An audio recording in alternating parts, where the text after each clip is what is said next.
Di sebuah hutan lebat yang hijau dan permai, hiduplah seekor kancil yang terkenal dengan kecerdikan dan kelincahannya. Setiap hari, ia berlari menyusuri jalan setapak, melompati akar-akar pohon dengan anggun, dan selalu merasa dirinya lah yang tercepat di seluruh hutan. Suatu pagi yang cerah, saat mentari baru saja menyinari pucuk-pucuk daun, si kancil berjalan dengan angkuh di tepi sungai. Dadanya membusung, merasa tak ada satu pun makhluk yang bisa menandingi kecepatannya. Di tepi sungai, ia melihat seekor siput yang sedang merayap pelan di atas sehelai daun talas. Kancil tertawa terbahak-bahak. Hahaha, hai, siput lamban, sedang apa kau di situ? Berjalan selambat itu, kapan kau akan sampai ke ujung daun? Ejek si kancil dengan sombongnya. Siput, yang mendengar ejekan itu, berhenti sejenak. Ia menatap kancil dengan tenang dan menjawab, hai, kancil, aku memang berjalan lamban, tapi aku selalu sampai ke tujuanku. Jangan meremehkanku begitu.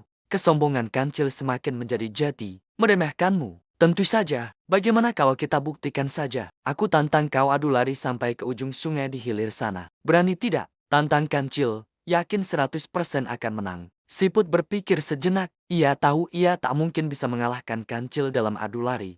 Tapi, ia juga tidak suka diremehkan. Dengan kecerdasan dan ketenangannya, sebuah ide cemerlang muncul di benaknya. Baiklah, kancil, aku terima tantanganmu, jawab siput dengan mantap. Tapi, beri aku waktu 1 hari untuk bersiap-siap. Besok pagi kita bertemu lagi di sini. Kancil tertawa semakin keras, lalu pergi sambil berpikir betapa bodohnya si siput.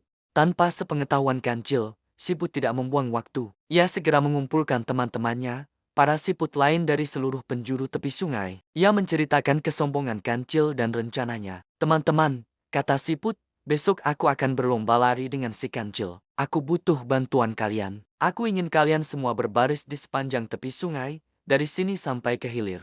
Setiap kali kancil memanggilku, salah satu dari kalian yang paling dekat harus menjawab dari depan kancil. Para siput pun setuju. Mereka bersemangat untuk memberi pelajaran pada si kancil yang angkuh itu. Keesokan paginya, kancil sudah tiba di garis start dengan penuh percaya diri. Siput juga sudah ada di sana. Sudah siap kalah? Siput, ledek kancil. Siput hanya tersenyum tipis. Kita lihat saja nanti, jawabnya. Perlombaan pun dimulai. Kancil langsung melesat secepat anak panah, meninggalkan siput jauh di belakang. Setelah berlari cukup jauh, kancil menoleh ke belakang. Tak melihat siput, ia pun berteriak, siput, di mana kau? Betapa terkejutnya kancil ketika ia mendengar jawaban dari arah depannya. Aku di sini.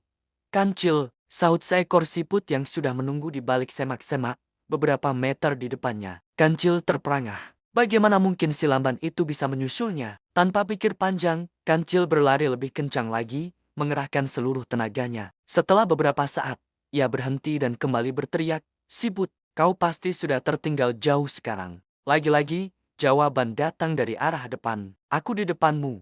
Kancil, kejadian ini terus berulang. Setiap kali kancil berhenti dan memanggil, selalu ada siput yang menjawab dari arah depannya. Kancil mulai panik dan kelelahan. Keringat membasahi tubuhnya, napasnya tersengal-sengal. Ia terus berlari dan berlari, mencoba menyalip siput yang entah bagaimana selalu berada di depannya. Ia tak pernah menyangka bahwa yang menjawabnya adalah siput-siput yang berbeda. Akhirnya, dengan sisa tenaga yang ada, kancil berhasil mencapai garis finish. Namun, alangkah terkejutnya ia saat melihat si siput yang menantangnya kemarin sudah duduk santai di atas sebuah batu di garis finish. Aku sudah menunggumu dari tadi, kancil, kata siput dengan tenang.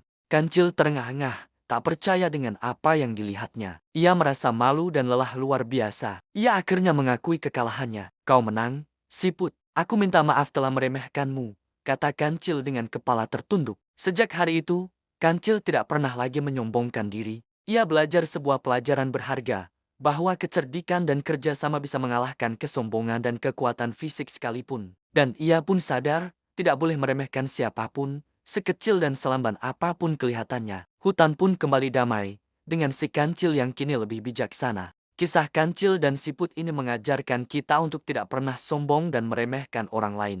Setiap orang punya kelebihan dan kekurangannya masing-masing. Kecerdasan, strategi, dan kerjasama seringkali lebih penting daripada sekadar kecepatan. Semoga cerita ini bisa menjadi inspirasi bagi kita semua. Terima kasih sudah menonton.